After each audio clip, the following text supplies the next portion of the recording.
ሰላም ጤና ይስጥልን ተመልካቾቻችን ከአንከር ሚዲያ ዝግጅት ክፍል የአክብሮት ሰላምታችንን እናቀርባለን። የአሜሪካ መንግስት በህወሓት አመራሮች ላይ የቪዛ ማዕቀብ ጣሉን ተከትሎ በትግራይ ጦርነት አይቀሬ ነው የሚሉ አስተያየቶች በስፋት እየተሰጡ ነው። በቅርቡ የአፍሪካ ህብረት አሸማጋይ ቡድን መሪ ኦሉሴጉን ኦባሳንጆም ወደ መቀሌ ሄደው መመለሳቸውንም በመጥቀስ በትግራይ ዳግም ጦርነት ይኖራል የሚለው ስጋት በስፋት እየተሰማ ይገኛል። በሌላ በኩል የአብይ አህመድ አገዛዝ ህወሓትና ሌሎች ኢትዮጵያ ኃይሎች ተጣምረው በአንድነት ኢትዮጵያን ሊያፈርሷት ይችላሉ የሚል ፕሮፓጋንዳ በስፋት እያሰራጨ ይገኛል። የትብብርን በተመለከተ ከየትኛውም ወገን እስካሁን በይፋ የተገለጸ ማረጋገጫ ሆነ ማስተባበያ የለም። በዚህ በትብብሩ ዙሪያ ከአርበኛ ፋኖ ሰለሞን ወልደ ገሪማ ጋር ቆይታ ልናደርግ ስልክ ደውዬለታለሁ። አርበኛ ፋኖ ሰለሞን ወልደ ገሪማ ለአንከር ሚዲያ ቤተሰቦች አዲስ አይደለም። እንግዲህ ከትግራይ ተወላጅ ሆነ በፋኖ መንደር ተገኝተ መስዋዕትነት እየከፈልክ ያለ ትብብሩን አስቀድመ የጀመርክ ታጋይ ነህና በድጋሚ በአንከር ሚዲያ ታዳሚዎች ስም ከልብ ነው ማመሰግነው። እጅግ በጣም አመሰግናለሁ መሳይ ወንድሜ። እውነት መናገር አንከር ሚዲያ ከአርበኞች ባልተናነሰ ታላቅ ተጋድሎ ያረክ የቆየ ወንድማችን ነህ። ለሚዲያው ስታፍ በሙሉ እንዲሁም ለሚዲያው ታዳሚዎች ቤተሰቦች በሙሉ ሰላም ማለት እወዳለሁ፣ ማመስገን እፈልጋለሁ። ምክንያቱም ይህንን ታላቅ ስራ እውነቴን ነው ትብብሩ ግለሰቦች ከመሬት ብቻ ቢሰሩትም ጫፍ አይደርስም። ሚዲያዎች ካልታከሉበት እየተካሄደ ያለው ትብብር እየተከፈለ ያለው መስዋዕትነት በሚዲያ ለህዝቡ ተደራሽ ካልሆነም ግብ አይመታምና ለምታደርገው ተጋድሎም ከልብ አመሰግናለሁ። መላው የአንከር ሚዲያ ቤተሰብ እንዴት ሰነበታችሁ ማለት እወዳለሁ። ሰለሞን ወልደ ገሪማ ብዙ ነገሮች ነው። አንተ ጋዜጠኛም ነህ፣ የሕክምና ባለሙያም ነህ፣ ታጋይ ነህ፣ አርበኛ ነህ፣ ሁለገብ ነህ። ብዙ ነገሮችን እያደረክ እንዳለ በቅርበትም አውቃለሁ። በፋኖ መንደር ተገኝተም ከትግራይ ተወላጆች አስተዋጽኦና ትብብሮችን እያደረክን ያለውና አሁን ይሄ አጀንዳ በስፋት ወደ መድረኩ እየመጣ ነው። ትብብር ምናልባት ቃሉ ጽምዶም ተብሎ ተገልጾ ሊሆን ይችላል። ጽምዶ በህዝቦች መሃል ያለ ትብብር እንደሆነ ተመልክቷል። ፖለቲካዊና ወታደራዊ ትብብር እስካሁን ስለመጀመሩ የሚገልጽ መረጃ የለንም። ነገር ግን አብዝቶ የብልጽግና መንደር በዚህ ጉዳይ ላይ እየተጨነቀ ነው። ደግሞም ትብብር ያስፈልጋል። አርበኛ አስረስ ማረዳምጤ ለአንከር ሚዲያም እንደገለጸው ካልተባበርን ኢትዮጵያ ውስጥ ለውጥ ቢመጣ በአንዱ ኃይል ትርጉም ያለው ወይም ደግሞ ሁሉንም የሚመለከት ለውጥ ላይመጣ ይችላል። ስለዚህ ትብብር ወሳኝ ነው የሚል ነገር አንስተዋል። እስቲ ትብብርን በተመለከተ ያንተ በግል ሀሳብ ምንድነው? አስቀድመ ጀምራል በል መተባበር ገና አዲስ አበባ በነበርንበት ጊዜ በተለይ በትግራይና በአማራ ህዝብ እያጋጩ እየነገዱ የስልጣን ማራዘም መሆን ሳቅ ነው። በድፍረትም ማንም ሊሞክሮ የማይችል በሚመስለው ልክ ደፍሬ በአማራ ፋኖ ብሔራዊ ንቅናቄ መሀል ላይ የተገኘው ዋጋ ተከፍሏል። አዎ ዋጋ ሳትከፍልም ነፃነት የምታገኘው ነገር ስለሌለ ይህንን ህዝብ በጋራ እያጋጨው አጠፋዋለሁ ያለውን ቀልብሰን በጋራ ጠላትን ለመመከት ጫፍ የደረሰበት ሰዓት ላይ ይገኛል። ያንን ሴራው ቀድሞ የመረዳት ሁኔታ ብቻ ያምራል። ኦፍ ኮርስ በተለያየ ምክንያት የተረዱት ቀድሞው አሉ። ስለዚህ ይህንን ህብረት በጊዜው ራሱ ሲደርስ የሚገለጽበት ሩቅ አይሆንም። በቅርብ ድርጅታችን የአማራ ፋኖ ብሔራዊ ንቅናቄ የደረሰበትን ለህዝቡ ያሳውቃል። ትብብር የተጀመረ ነገር አለ ወይ? ንግግር አዎ አለ። አስረግጬ መናገር ስላለብኝ ድርጅታችንም ስለገለጸው ትብብር አሁን በጋራ የኢትዮጵያ ህዝብ ለማጥፋት የመጣ ጭራቅ አገዛዝ አለ። ይህንን አገዛዝ ለመመከት ትግራይ ህዝብ፣ የአማራ ህዝብ፣ የአፋር ህዝብ፣ የኦሮሞ ህዝብ፣ የቤኒሻንጉል ሁሉም ኢትዮጵያዊ መተባበር አለበት። የህዝቡን መከራ ለማሳጠር የድሉ ፍጥነት ወደፊት በጣም በአጭር ጊዜ አገዛዙን ለመገርሰስ መተባበር ግድ ነው። የአማራ ፋኖ ብሔራዊ ንቅናቄ ህልውና ችግር አጋጥሞት የአማራ ህዝብ ህልውና ወጣ። የህዝቡን ብቻ ግን ወደ አዲስ አበባ አያስገባውም። በአዲስ አበባ ለመግባት አገዛዙን ለመገርሰስ ግን ኢትዮጵያዊነትን የሚሸት ድርጅት ያስፈልጋል። ያ ደግሞ በዚህ ሰዓት የትግራይ ኃይል ከአገዛዙ ጋር ተፋጠነ ያለው በራሱ ሰዓት በቅርብ ሰምታችኋል። በድሮን ሲደበድብ አይተናል። አንድ ነገር እርምጃ ሳይሄድ ማለት ነው የህወሓት ወይም የቲዲኤፍ ታጣቂዎች ይህንን በራሱ ያፈረሰው እንደገና ግን ደግሞ ሁሉም ከበው ተባብረው ሊያጠፉኝ ነው የሚል ቀድሞ እያስተጋባው ያለው ኦፍ ኮርስ ወደ 4 ኪሎ ጉዞ መጀመሩ ቅርብ ጊዜ ስለማይቀር መተባበር ግድ ይላል። ከቲዲኤፍ መገናኘት አለበት። ፋኖ ከአጉግሙ፣ ከኦብነግ፣ ከኦነግ፣ ቤንሻንጉል ነጻ አውጪ ከሁሉም ኢትዮጵያ ኃይሎች ንግግር ተጀምረዋል። ይሄ አንደርላይን ይደረግ። በፕሮሰስ ላይ ገለጽ ይችላል። ህዝቡ ለሚመለከታቸው አካላት ፕሮሰሱን በጥንካሬ የሚያደርጉት የቀጠና ትስስር አለቆች አሉን። የአማራ ፋኖ ብሔራዊ ንቅናቄ እንዲሁም በትግራይም በሁሉም አካባቢ ንግግር ተጀምረዋል። ሲያልቅ ደግሞ ለህዝባችን ለአባሉ ለሁሉም ግልጽ ይደረጋል። ባላለቀበት ነገር ግን ኦልሬዲ ያጓራ ያለው ምክንያቱም ይህንን ግንባር ሲፈጠር በእርግጠኝነት የሳምንታት ጊዜ እድሜ እንደሚኖረው ይሄ ግንባር መፍጠር ብቻ አይደለም። መሳይ ወንድሜ በአዲስ አበባ ያለው ህዝብ እናውቀዋለን በምን ላይ እንዳለ። በመላው ኢትዮጵያ ያለው ህዝብ ምን እየጠበቀ እንደሆነ ጠንቅቀን እናውቃለን። አገዛዙ ላይ ቋቁ ብሎት በቃ ግደሉን የሚል ቪዲዮዎች እየወጡ ነው። በቃ ግደሉን።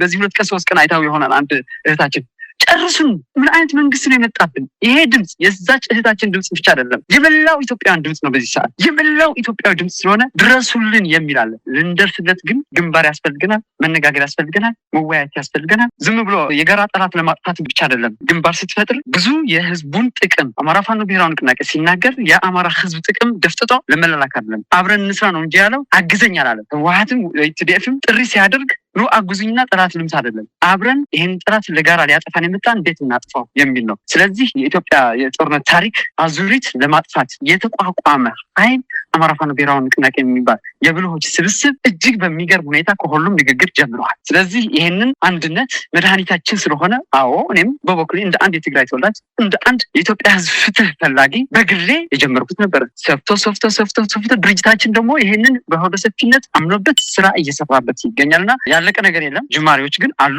ሲያልቅ ደግሞ በድርጅታችን በኩል በሁሉም ፈጠሩት ግንባር በኩል መግለጫ ይሰጣል። እሱ ደግሞ በጉጉት ህዝባችን እንዲጠባበቅና የመጨረሻ መጀመሪያ ግን ተጀምረዋል። ወደ አንድነት ንግግር ነው የመጨረሻው ሲሆን ያው ዘመቻው ሲታወጅ ህዝባችን በግልጽ ምን አይነት ግንባር ፈጥራችሁ ነው የመጣችሁት የሚለውን ጥያቄ ተገልጾለት ለህዝባችን ወደፊት የምንገሰግስበት በቅርብ ይሆናል የሚል እምነት ነው ያለኝ ይመስላል። ፋኖ ሰለሞን ወልደ ገሪማ ሰዎች ስጋታቸውን እየገለጹ ነው። የብልጽግና ስጋት ይገባናል። ለምን በዚህ ደረጃ ከፍተኛ ትኩረት ሰጥቶ በየዕለቱ በቴሌቪዥን ጀነራሎቹ አልቀሩ የፖለቲካ አመራሮቹ እየወጡ ስጋታቸውን በስፋት እየገለጹ ይገኛሉ። ያ ይገባናል። ነገር ግን አንዳንዶች ደግሞ ጉዳዩን በጥልቀት የሚመረምሩ ትላንት የተፈጠሩ የታሪክ ጠባሳዎች፣ ትላንት የተፈጠሩ ክህደቶች፣ ትላንት የተፈጠሩ ጉዳቶችን በማሰብና በማስላት እንዲህ አይነቱ ጥምረት የበለጠ ጉዳት ሊያመጣ ይችላል የሚል በቅንነት ስጋታቸውን የሚያነሱ ወገኖች አሉ። እንደው እነዚህን እንዴት ታያቸዋል?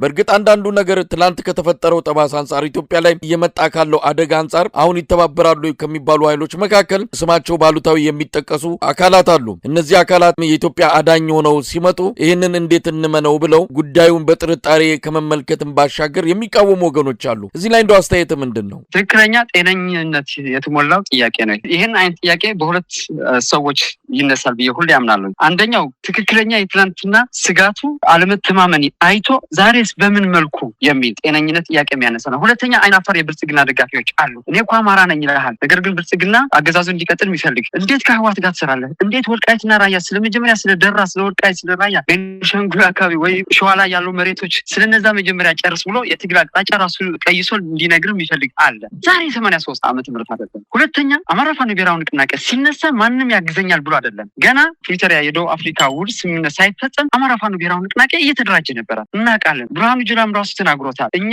ከህወሓት ጋር በምንዋጋበት ጊዜ ራሳቸው እያደራጁ ነበር፣ ሳይቀድሙን ቀደምናቸው ብለዋል። ያ ማለት ቀድሞ ይህንን አገዛዝ ተገንዝቦ መደራጀት የጀመረ ነው። ያ ሲደራጅ ህወሓት ኢቭን ቢታረቅ ኑሮ ይሄ ትግል አይቆምም። አጋጣሚ ሆነ ግን የጋራ ጠላት አለ። የጋራ ጠላት ለጋራ ጥቅም ነው እንጂ እየተሰባሰብን ያለ ነው። አሁን ከዛ የተማርን ትውልድ እኮ ነን። ይሄ ትውልድ እኮ የሴራ ትውልድ አይደለም፣ በሴራ የመጣ ትውልድ እኮ አይደለም። አዲስ ትውልድ፣ አዲስ አስተሳሰብ፣ አዲስ ተስፋ የምንልበት እኮ በምክንያት ነው። በሴራ አንቀጥልም።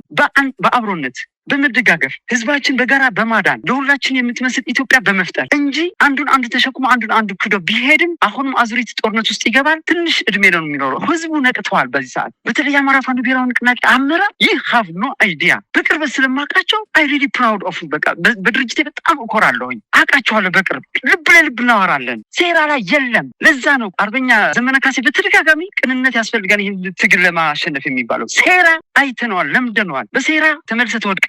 ለመውደቅ ዛሬ በወንድሜ ላይ ሴራ አልፈጽምም። ይሄ የሚያስቡ ካለም ነገር ይቀበራል። ምክንያቱም ይሄ ትውልድ ከቂም የነጻ ትውልድ፣ በአብሮነት የሚያምን ትውልድ፣ አዲስ ትውልድ፣ አዲስ ተስፋ፣ አዲስ አስተሳሰብ ይዞ የመጣ ትውልድ ነው። ስለዚህ ስጋታቸው በቅንነት የትላንትና ስጋት የሚያነሱት ልክ ነው፣ ጤነኛ ነው። እባካችሁ በአማራ ፋኖ ብሔራዊ ንቅናቄ መሪዎች እምነት ይኖራችሁ ማለት ብቻ ነው የምንፈልገው። አርበኛ ሰለሞን ወልደ ገሪማ እዚህ ላይ የሚነሳው ነገር በፋኖና በህወሓት መሃል፣ በፋኖና በኦላ መሃል፣ በሌሎቹም አንዳንድ ጉዳዮች አሉ። እነሱ ጉዳዮች በይደር ተቀምጠው ነው። ለምሳሌ በፋኖና በህወሓት መሃል መሰረታዊ በሆነ መልኩ የሚነሱ ጉዳዮች አሉ። እነሱ ጉዳዮች መቼም አንድ ላይ እንዲቆሙ አያደርጋቸውም የሚል ሐሳብ ያላቸው ወገኖች አሉ። ምናልባት አሁን አብይን በመጣል ጉዳይ ላይ ሊስማሙ ይችላሉ።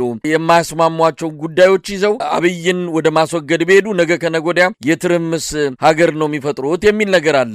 እዚህ ላይስ ምን ማለት ይቻላል? በምን መልኩ ነው አያስታርቁም አያገናኙም የሚባሉ ጉዳዮችን ይዘው ወደዚህ ወደ ትብብር ሊገቡ የሚችሉት? አሁን እንግዲህ መሳይ ምን አለ መሰለህ፣ በትግል ላይ ስትሆን ፕራዮሪቲ የምትሰጠው ነገር አለ። ብልጽግና ፕራዮሪቲ እንዲሰጥ የሚፈልገው የአማራ ፋኖ ብሔራዊ ንቅናቄ ስለ መተከል፣ ስለ ደራ፣ ስለ ራያ ወልቃይት እሱ ላይ አተኩሩ፣ ከኔ አትዋጉ፣ አይናፋር የብልጽግና ደጋፊዎች የምንላቸው ማለት ነው። የአማራ ፋኖ ብሔራዊ ንቅናቄ ደግሞ በሂደር እንኳን ባያስቀምጠው ንግግር ላይ ውይይት ላይ ነው ብያለሁ። የተጀመረ ነገር አለ ብያለሁ። ያልተቋጨ ነገር አሁንም እዚህ ጋር እኔ መናገርም ተገቢም ስላልሆነ ነው። በቅርበት ማውቀው ነገር አለ። ይሄን ንግግር ግን እየሄደ ነው። ዝም ብለህ በሬ ሆይ ሳሩ እንጂ ገደሉ መቻየው አይነት አካሄድ አማራ ፋኖ ብሔራዊ ንቅናቄ በጭራሽ አይሄድም። አብይ የመጣበት ህወሓትን እንዴት ኦቨርቴክ ላድርገው እንጂ ከዛ በኋላ ያለው ገደል አላወቀውም ነበር። ዛስ ዋይ ኢሚዲየትሊ ገና ስልጣን እንደወጣ ወደ ማጡ የገባው አማራ ፋኖ ብሔራዊ ንቅናቄ አይቸኩልም። መሳይ እኔ እኮ ቪዲዮዎች አሉ። እኔ እዛ መኩ የሚባለው ናዝሬት ዙሪያ እዛ ላይ ቆሜ ቪዲዮዎቹ የሰራሁት አለ ከጓደኞቼ ጋር የነበረው እዛው አፍንጫሽ ስር ነው ያለው። ግባ ቢባል እኮ አማራ ፋኖ ብሔራዊ ንቅናቄ እኮ በሁለት ሰዓት እኮ አዲስ አበባ ያጥለቀልቀዋል። ትርምስ ነው፣ ህዝብ ነው የሚያልቀው። አብይ መጣል አይደለም ትልቁ ጥያቄ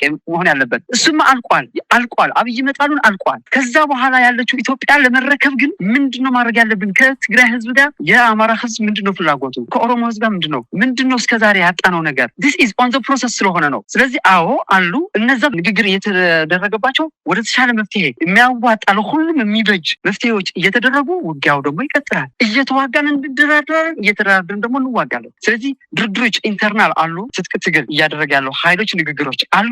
ወደሚያስማማን እንሄዳለን። አንዱ አንዱን ጨፍልቆ ነገ ደግሞ ተመልሶ ወደዛ የሚያስገባ ነገር አንድም ስህተት የሚያደርግ ድርጅት አይደለም። ለዛ ነው እኔ እውነቴን ነው ደጋግሜ በጣም የምኮራበት ድርጅት ያልኩት። ስግብግብ አይደለም። መገፋት ያውቃል፣ ብቸኝነት ያውቃል። ብቻውን የአማራ ህዝብ እንዴት እንደተገፋ ያውቃል። አሁን ሌላ መግፋት አይፈልግም። ከማቀፍ ከአንድነት እንጂ ከመርገጥና ከብልጠት አካሄድ ይዘህ ወይ ሴራ ተሸክማ በመሄድ አወዳደቀህ የከፋ ውድቀት እንደሚሆን ጠንቅቆ የሚያምኑ አመራሮች አሉ። በዛም ነው እርግጠኛ ነኝ የተሻለ ነገር ይዘን እንመጣለን። እርግጠኛ ነኝ የተሻለ ግንባር ጥምረት ይፈጠራል። ከወዲሁም አንዳንድ ነገሮች በጣም የሚያስደስቱ ነገሮችን የመጀመሪያዎች እያየሁም ስለሆነ ስለዚህ ይሄ አብይን ለመጣ ዝም ብሎ ዋናው ጠላት ነው እሱ ይጣ ሳይሆን ነገ ኢትዮጵያ ጦርነት የሚባል ነገር ታሪክ ለማድረግ ምንድነው ማድረግ ያለብን? ከመግባታችን በፊት ከገባን በኋላ ድህረ አብይም መሆን ያለባቸው ሁሉም ጥንቅቅ አድርጎ ጨርሶ መግባት ስለሚፈለግ ነው። ይሄን ደግሞ ትልልቅ ስራዎች 24 ሰዓት ሳያርፉ አመራሮቻችን እየሰሩ ይገኛሉ። በጣም እጅግ የሚገርም አንድ ሴራ በሰሙን ደግሞ ልንገር። አባሳንጆ ስላነሳው ወደ ትግራይ ልኮ ነበር። ይህንን ያደረገበት አማራ ፋኖ ብሔራዊ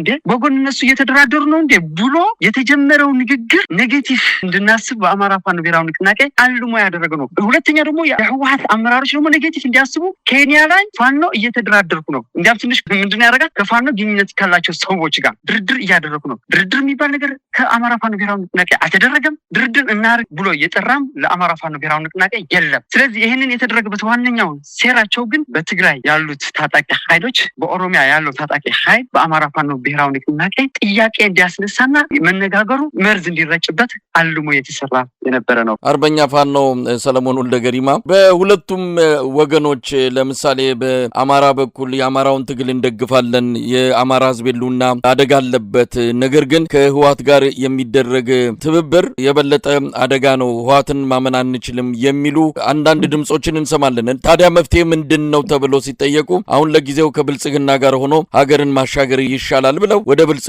የተጠጉ አሉ። በትግራይ በኩልም እንደዚሁ ነጌታቸው ረዳ ኢትዮጵያን ለማፈራረስ የሚደረገው ትብብር ለትግራይ ህዝብ አያዋጣም፣ ከብልጽግና ጋር ሆኖ ይህንን ወቅት መሻገር ነው የሚገባው የሚል አቋም ይዘዋል። እንግዲህ እነዚህ ሁለት ኃይሎች የትግራይን ህዝብ ህልውና እንረዳለን ይላሉ። ነገር ግን የመረጡት አጋርነት የብልጽግና መንግስት ጋር ነው። በአማራውን በኩል በተመሳሳይ የአማራውን ህዝብ ከምንጊዜውም በላይ የህልውና አደጋ ብቻ አይደለም እንደ አማራ መኖር እንዳይችል ያደረገው ብልጽግና ያሻግራል አይነት አቋም ይዘው ይህንን ትብብር የሚያጥለሹ ሰዎች አሉ። ይህንን እንዴት ታየዋለም? ከብልጽግና ጋር ወይስ ከሌላ ጋር ሀገር ማሻገር ይቻላል የሚለው ጥያቄ እየቀረበ ውዝግብና መደናገርን እየፈጠሩ ነው ያሉትና ይህን እንዴት ታየዋለም? እንግዲህ እነዚህ አይነት ሰዎች አይናፋር የብልጽግና ደጋፊዎች እላቸዋለሁ። እኛ የብልጽግና ደጋፊ አይደለን። በአማራ በኩል ያሉት የሰሊጥ ስኳድ፣ የዝናሽ ታያቸው ስኳድ እናቃቸዋለን። ራሳቸው አንድ አማራ ብለው የሚጠራሉ። በጣም የሚያሳዝን አማራ እንደ ጃኬት የለበሱት እንጂ አማራነትን ያልተዋሃዱት በህዝባቸውን መከራ ማየት የተሳናቸው ነገር ግን ብልጽግና ናቸው፣ የብልጽግና ደጋፊዎች ናቸው። ብልጽግና ደጋፊዎች ነን ካለ የአማራ ህዝብ ስለማይሰማቸው ለማደናገር እኔ አማራ ነኝ ወንድሞቼ ይሉሃል፣ እህቶቼ ምናምን ከታች እየተዋጉ ይገኛሉ። ነገር ግን እንዴት ትናንትና ታሪካዊ የሆነ ጠላት ከህወሓት ጋር ትሰራላችሁ የሚል እኔ ልምረጥልህ ከቻልክ አንተ ከህወሓት ጋር እየተጋደድክ ከኦነግ ጋር እየተጋደድክ ከኦነግ ጋር ከአጎግሙ ጋር እየተጋደድክ ጥፋና እኛ ስልጣናችን እናስረዝም የሚሉ ሰዎች ናቸው። በቅንነት ለሚጠይቁትማ ቅድም ያልኩትን ነው። በአማራ ፋኖ ብሔራዊ ንቅናቄ አመራርና አባላት እምነት ይኖራቸው ባጭሩ። ምክንያቱም የተሰራ ያለው ዲቴይልስ ፕሮሰሱ መነገርም ስለሌለበት ሲያልቅ ስለሚነገራቸው ለድርጅታቸው በታማኝነት በቁርጠኝነት በፋይናንስ ቢሆን መረጃ በመስጠት ቢሆን ልጆቻቸው በመስጠት ቢሆን ይደግፉ። እነዚህ ከልብ በስጋት የሚናገሩት ቅድም ዝርዝር ስለነጋው። ሌሎች ግን አይናፋር የብልጽግና ደጋፊዎች ናቸው። በትግራይ በኩልም አሉ። ከህወሓት የግል ቂም ይዘው ወይም ከኤርትራ መንግስት የግል ቂም ይዘው ለትግራይ ህዝብ አሳቢ መስለው የትግራይ ህዝብ ውክልና ያለው የሚያድነው ኃይል እንዳይኖር ከማንም ጋር ግንባር እንዳይፈጥር መካሪ መስለው በትግርኛ አንድ አባባል አለ። ከኋላ መስለን መንቆሮ አይን የምትኩል መስላ አይንን ታጠፋ እንደማለት ነው። የሚያስቡልህ መስለው እንድትጠፋ እየሰሩ ያሉት አይናፋር የብልጽግና ደጋፊዎች ናቸው እንጂ እነሱ የትግራይ ህዝብ ሰላም የሚፈልጉ የአማራ ህዝብ በደል እንዲቆም የሚፈልጉ ሰዎች አይደሉም። ስለዚህ ለነዚህ ይሄንን መልእክት ነው ያለን። ተስፋችሁ ቁረጡ። ትግላችን ምን ማድረግ እንዳለብን የሚወስን የአማራ ፋኖ ብሔራዊ ንቅናቄ አባላትና አመራር እንዲሁም በትግራይ ያለው የትግራይ ወታደራዊ ኃይል አመራርና አባላት እንዲሁም የህወሓት ህዝቡ እየመራ ያለው ኃይል ነው። ይሄንን ኃይል በህዝቡ ጥቅም ሳይደፈጥጥ የጋራ ኢትዮጵያ የሚያድንበትን ተወያይቶ ከኦነግም ጋር ያለው ተወያይቶ ተነጋግሮ የተሻለ ነገር ይዞ ይመጣል። እናንተም እርማችሁ አውጡ። ስጋት ያላችሁ ሰዎችም በድርጅቶቻችሁ ከዚህ በኋላ የሴራ ፖለቲካ ጠርተዋል። ሬድ ላይ ናቸው። ስለሆነ አዲስ ትውልድ ነው እየመጣ ያለው። አዲስ አስተሳሰብ ነው። አዲስ ተስፋ ነው ይዞ እየመጣ ያለው ለኢትዮጵያ። ይሄንን ትውልድ የሴራ ትውልድ አይደለም። ይሄንን ትውልድ የጥቅመኛ ትውልድ አይደለም። አገር ለማዳን ታሪክ ለመቀየር ከጦርነት አዙሪት አውጥቶ አዲስቷ ኢትዮጵያ የተሻለች ኢትዮጵያ ለመስራት እየመጣ ያለው ትውልድ ስለሆነ ይሄን ነው ማለት የምችለው ለእንደዚህ አይነት ሰዎች። አርበኛ ፋኖ ሰለሞን ወልደገሪማ አሁን ምንድነው ከህዝቡስ የሚጠበቀው? አብይ አህመድ 7ኛው ምርጫ አሸንፍ ያለው ይልቅስ የ7ኛው ምርጫ ጣጣተውትና ስለ 8ኛው ነው እኛው የምንጨነቀው ብሏል። ምንም ነገር እንዳልተፈጠረ ሁሉ ነገር በነበረበት ይቀጥላል። እኛም ንግስናችን ጸንቶ ቤተመንግስታችንን ያዝን እንቀጥላለን። የኢትዮጵያ ህዝብ መከራ የኢትዮጵያ ህዝብ ያሰማ ያለው ሮሮ ለነሱ የብልጽግና አንድ መገለጫ ተደርጎ እንዲታዩሉ የሚፈልጉበት ሁኔታ ነው ያለው። ምናልባት ይሄ ትብብርም የኢትዮጵያንን ጣር የመጨረሻ ላይ ያደርገው ሊያሳጥረው ይችላል ብለው ተስፋ የሚያደርጉት ቁጥራቸው ጥቂት አይደለም። እንደው ምን መደረግ አለበት? በተለይ እናንተ ገፍታችሁ ሄዳችኋል። አንተ ቀደም ብለም የትግራይ ተወላጅ ሆነ ይሄ ትብብር ያስፈልጋል፣ በፋኖ ትግል ውስጥ እኛም ልንሳተፍ ይገባል የሚለው ፈርቀዳጅ ሐሳብ ዛሬ በድርጅት ደረጃ በንቅናቄ ደረጃ የተመከረበት ያለ ጉዳይ ሆኗል። ግን ደግሞ ከህዝቡ የሚጠበቅ ነገር አለ። መጪው ጊዜ በጣም ወሳኝ ነው የሚል ነገር ነግሮናል አርበኛ አስረስ ማረዳምጤ። አብይም የሚቀጥሉት 3 ወራት መንግስቱን እስኪመሰረት ድረስ ያሉትን ነገሮች ከእጁ እንዳያመልጡ የሚቻለውን ሁሉ እያደረገ ይገኛል። ስለዚህ እንደው ምን ይጠበቃል? ይሄ ትብብር የጸና በእርግጥም የኢትዮጵያን ትንሳኤ አመላካች እንዲሆን ምን መደረግ አለበት? እንግዲህ መሳይ ወንድሜ ለህዝባችን የምንነግረው የውሸት ፕሮፓጋንዳ ሳይሆን እየኖረው ያለው ህይወት ነው የምንነግረው። ጥቂቶች የሚኖሩት ሳይሆን ሚሊዮኖች እየከፈሉት ያሉት መስዋዕትነት ነው። ዛሬ ኢትዮጵያዊ ቁርስ በልቶ ምሳ መብላት የማይችልበት ደረጃ ላይ ደርሰናል። በተለያየ ምክንያት መኖር አስጠልቶት ወደ ስደት እየጎረፈበት ያለው ሁኔታ ነው። ይሄም እየተናገርኩት ያሉት ለቀባሪ መርዶ እንዳይሆንብኝ እንጂ የኢትዮጵያ ህዝብ ያውቀዋል። የመከራው ዝርዝር ቀን ሙሉ ብናገር የሚያውቀው ነገር ነው። እየኖረበት ያለው ህይወት ነው የምነግረው። ስለዚህ ይሄንን መከራ ኢንጀነራል እንዲቆም የቻለውን ሁሉ ጠጠር እንዲወረውር ጥሪ አቀርባለሁ። አርበኛ ዘመነ ካሴ የተናገረው አለ። ጓዴ ተዘጋጁ፣ በዚህ በአጭር ወራት በእጃችሁ ያለው ሁሉ ለመጠቀም ተዘጋጁ ማለት እጁ ላይ ያለው መረጃ በመስጠት ልጁን በመስጠት ከሆነ ልጁን በመስጠት ፋይናንስ በማድረግ ከሆነ ፋይናንስ ሚዲያ በማስተጋባት ከሆነ ልክ እያረከው እንዳለው መሳይ ወንድሜ ሌሎችም አንተን አይነት እንዲሆኑ በሚዲያም በማስተጋባት በድፍረት በቃ መኖር አልቻልንም የሚል ድምጾች መውጣት ጀምረዋልና እንደ ህዝብ በቃ ታስፈልገንም ወደሚለው አማራ ፋኖ ብሔራዊ ንቅናቄ ከሌሎች አጋር ግንባር ፈጥሮ በሚያደርገው ጉዞ ተባባሪ ለመሆን የራሱን ጠጠር ለመጣል ሁሉ ሁሉም ኢትዮጵያዊ እንዲዘጋጅና ጥሪያችንም በጸጋ እንዲቀበል ለራሱ ሲል ዝግጁ እንዲሆን ነው መልእክት ማስተላለፍ የምፈልገው። እንግዲህ ወደ ትግራይ ጉዳይ እንደው ባጭሩ እንምጣ። አንተ ያው በአማራ ፋኖ የትግል ሜዳዎችም ተገኝተህ መስዋዕትነት እየከፈልክን ያለ አሁን ከቅርብ ጊዜ ወዲህም ወደ ትግራይም መቀሌም ጎራ በማለት የተለያዩ የትብብር ስራዎችን የማጠናከር ብዙ ስራዎችን እየሰራ እንዳለ አውቃለሁ። በቅርቡም ትግራይ መቀሌ እንደነበርክ ነው የነገርከንና በትግራይ ያለው ሁኔታ ምን ይመስላል? አሁን የግዳጅ ምልመላ እየተደረገ ነው። የትግራይ ህዝብ አገሩን ለቆ እየተሰደደ ነው። ጦርነት አልፈለገም። ህወሓት አስገዳጅ የሆነ ምልመላ ጀምሯል። ብዙ ነገሮችን እንሰማለን። በትግራይ ያንዣበበ ያለው የጦርነት ሁኔታ ምናልባት ከ1 ሚሊዮን በላይ የትግራይና ሌሎችም ኢትዮጵያውያን ያለቁበት ጦርነት ከተካሄደ በኋላ ሌላ ዙር ጦርነት መሸከም የትግራይ ህዝብ አይችልም የሚሉትን ጨምሮ ብዙ ነገሮችን እንሰማለን።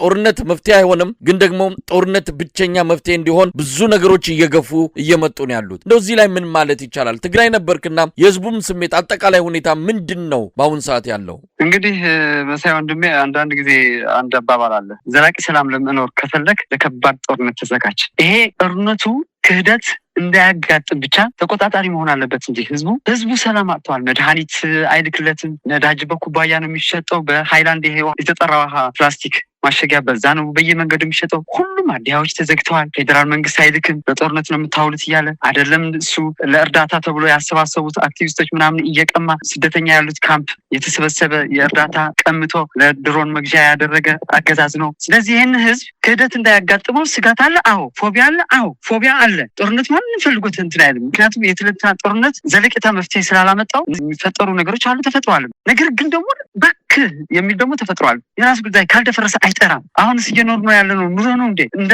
ህዝብ መድኃኒት ተከልክለን፣ ደሞዝ ተከልክለን፣ በጀት አይለቀቅ፣ ነዳጅ አይለቀቅ፣ በብዙ ነገር ይሄ ድምፅ አልባ ዘር ማጥፋት ታውጆብናል። ስለዚህ ከዚህ በላይ ቁመን ለምን እንሞታለን የሚል ስሜት ተፈጥሯል። እኔ እንዲያምስ ትናንትና ነው ምናምን ክልከላ የጉዞ ክልከላ ተደርጎ እየሳቁ ነበር። በነገራችን ላይ ትግራይ ላይ ጦርነት ሲነሳ እኔ ከአሜሪካ ወደ ትግራይ መጥተው ሲዋጉ ያየኋቸው መሪዎች እንጂ ከትግራይ ወደዛ የሚሄድ አንድም ሰው የለም እኔ የማውቀው። እና ጦርነት ሊጀመር ከሆነ ክልከላው ለማይመለከተው ሰው ነው እየከለከሉ ያሉት። ማለት ከዛ ነው ወደዚህ የሚመጣው እንጂ እንዲያም በራሱ ትራንስፖርት ከላካቸው እድለኛ ሊሉ ይችላሉ።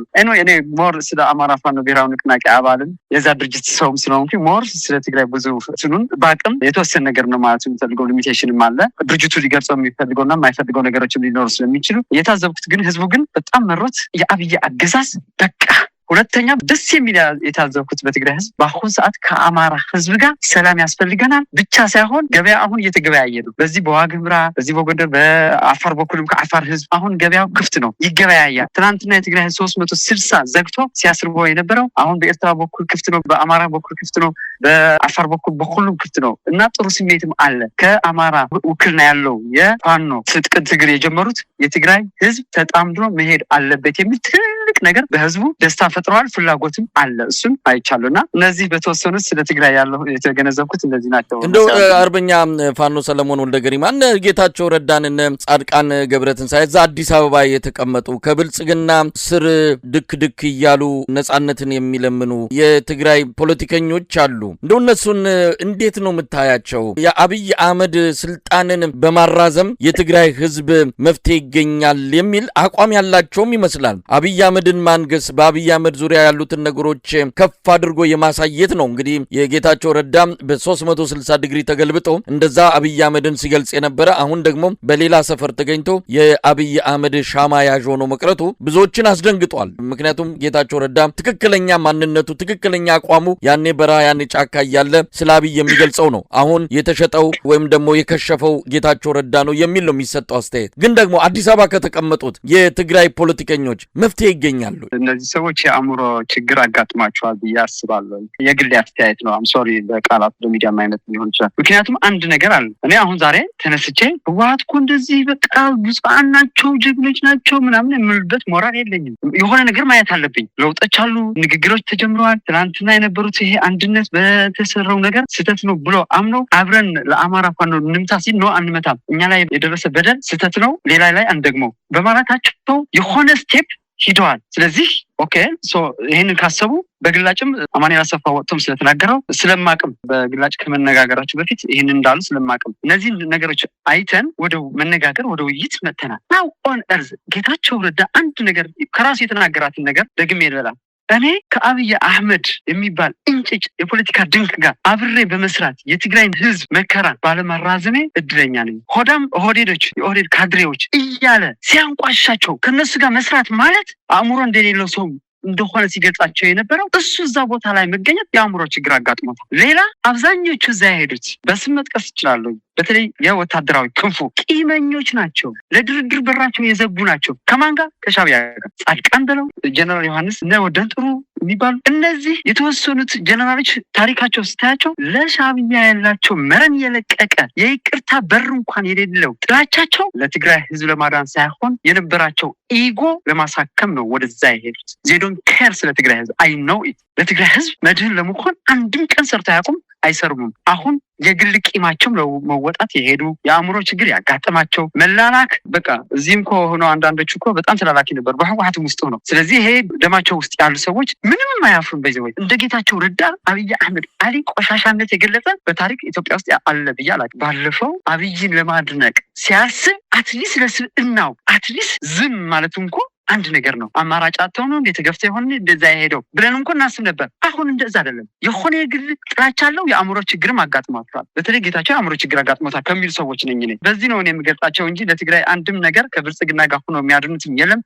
በእርግጠኝነትም እድሜው አጭር ነው። በቅርብ ትልቅ ተአምር የኢትዮጵያ ህዝብ ታያለህ። አለቃዬ መሪ አርበኛ ዘመነ ካሴ እንደተናገረው ተዘጋጁ፣ ያላችሁን ሁሉ ለዚህ ትግል በማድረግ ያሰባችሁት ኢትዮጵያውያን በሙሉ ጠጠር ወርውሩ፣ ዝግጁ ሁኑ፣ ጥሪያችንን አዳምጡ ማለት ነው የምፈልገው። በጣም አመሰግናለሁ አርበኛ ፋኖ ሰለሞን ወልደ ገሪማ። እንግዲህ የትግራይ ተወላጅ ሆነ በፋኖ መንደር ትግሉን አምነህበት ይኸው አሁን ድረስ ከፋኖ መንደር ትግሉን በማከናወን ላይ የምትገኝ ትብብሩንም እንደዚሁ አስቀድመ በራስ ጥረት በራስ ተነሳሽነት የጀመርክ አሁን ፍሬ አፍርቶ በተለያዩ ወገኖች ዘንድ የትብብር ጉዳይ በሰፊው የተነሳ መሬትም እያያዘልህ ጉዳይ ሆኗል። እንግዲህ ሂደቱን እንከታተላለን። ዳግም እንደማገኝም ተስፋ አደርጋለሁ። በአንከር ሚዲያ ታዳሚዎች ስም ከልብ ነው የማመሰግነው። እጅግ በጣም አመሰግናለሁ መሳይ ወንድሜ። በርቱ። ሌት ተቀን ካሁን በኋላ እረፍት አያስፈልግም። 11ኛ ሰዓት ላይ ደርሰናልና እናንተም በርቱ። ሁሉም የኢትዮጵያ ህዝብ እንበርታ እላችኋለሁ። እጅግ አድርጌ አመሰግናለሁ።